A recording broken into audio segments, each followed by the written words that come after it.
I began just doing this. I was in Las Vegas on a film job, and I met this old couple, and I made a photo and I wrote a little story, and I emailed it around, and I got a really strong response.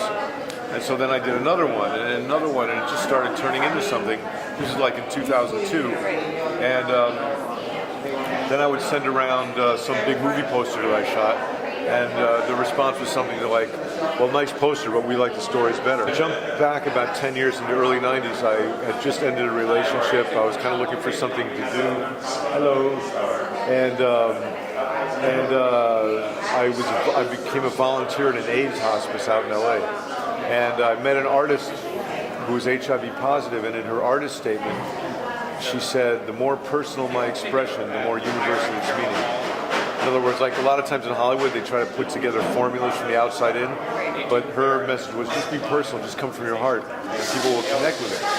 So that's kind of the approach I took with these, was not try to manipulate it, I just was a receiver.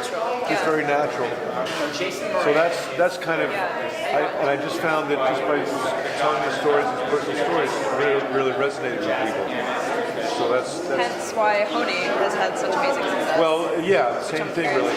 And by the way, I mean, I'm really glad because when I first started this, also I began dealing with this illness that I have, and so I haven't really been able to do as much as I want with it. So maybe he's filling the gap. And so that's how I feel. And when I first started, your stories about the people are much more involved. Well, yeah, I actually met Brandon Stanton. Oh, really? He was speaking here a couple of weeks ago, and I invited him to come and see my show. We met, we hung out, and it was kind of great. You know, and what I was saying was that I really wanted someone to. I didn't want to be the only one doing this. Yeah. Like, I want a lot of people all over the world to do this because it really encourages. You can just capture more stories that way. It kind of just fosters people focusing their attention on goodness, you know, and kindness.